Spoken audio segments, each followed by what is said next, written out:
With every day that passes, the anticipation for the Ahsoka series' double-episode premiere continues to grow even more, and so does it seem the number of leaks and reports centered around the upcoming series. There was recently a leak that seemingly confirmed the inclusion of Anakin Skywalker at some point in the series. I already made a video going through that, so be sure to check that out. But while Skywalker returning to appear in this series centered around his former Padawan was something many of us could have guessed, this report talks about something in the series that I don't think anyone was expecting.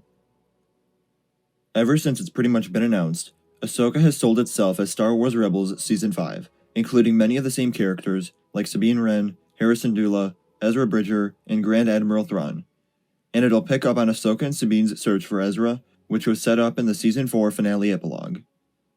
One of the weirder concepts to come out of the series was the World Between Worlds, which basically allowed Dave Filoni to introduce time travel into Star Wars.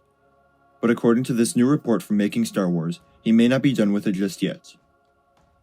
Lucasfilm leaker Jason Ward of Making Star Wars has reported that Ahsoka will feature a fight scene between Anakin and a younger Ahsoka set on Mustafar. Although many fans assumed Anakin's inclusion in the series would be solely as a Force ghost, this report makes it sound like it'll show him at a similar period in time as the flashback in the Obi-Wan Kenobi series, where we see Anakin and Obi-Wan training with each other. But the big surprise from this report is that we'll see a younger Ahsoka, placing the fight somewhere in the prequels era. But even more, the scene will also feature a deceased Obi-Wan Kenobi, which Ward compared to a moment in A New Hope where Kenobi is struck down by Darth Vader and becomes one with the Force.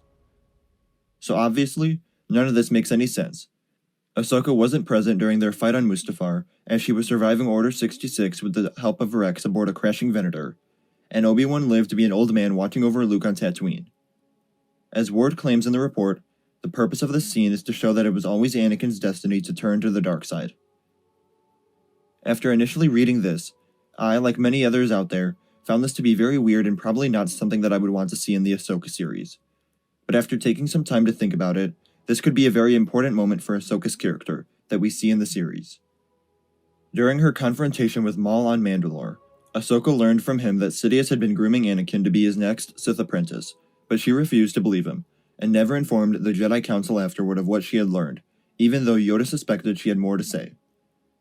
After seeing the death and destruction that Vader went on to cause over the next 2 decades, I wouldn't be surprised if she felt guilty at all for not doing everything she could to help him, whether it be her being on Mandalore while he was on Coruscant, or her withholding this information from Maul and not choosing to work with him to take down Sidious, or even her going into hiding after Order 66 rather than seeking Anakin out. This moment would show Ahsoka that even if she had been there with Obi-Wan to confront Anakin on Mustafar, things would have played out the same way. There was nothing she could do to save her former master from Sidious's manipulation. Even though this would make sense of the leak that Anakin Skywalker will appear in the series, as we'd probably see a de-aged Hayden Christensen playing the Fallen Jedi during the duel on Mustafar, I still believe that there's a good chance that this happens as a result of Ahsoka communing with Anakin's Force ghost. One possibility is that Ahsoka sees this through a Force vision, which I could see coming about through an interaction with Anakin's ghost, where she expresses her guilt over the way things happened, and he shows her what would have been if she had been there too. Although this might be the method that I prefer, the report seems to confirm that this is all happening thanks to the World Between Worlds. The report describes how she's walking down a hall of mirrors, so to speak, and she looks into one and she sees this moment.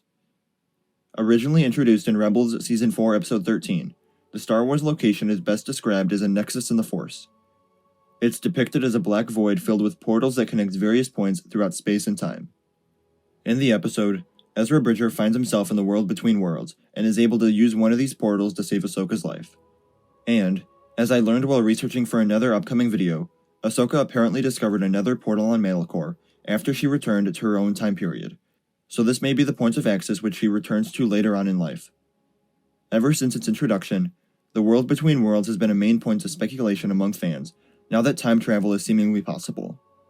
But based on all this, it sounds like the Mustafar scene in question in Ahsoka won't exist as something that actually happened or will happen, but rather as a way for Ahsoka to simply gain the knowledge that no matter what she did, Anakin would still have turned to the dark side. How excited are you for the Ahsoka series? Let me know in the comments below. Remember to like the video, and subscribe for coverage of the Ahsoka series as a new episode premieres every week. And remember to follow me on Instagram, Twitter, and TikTok. Thank you all for watching, and remember, the Force will be with you. Always.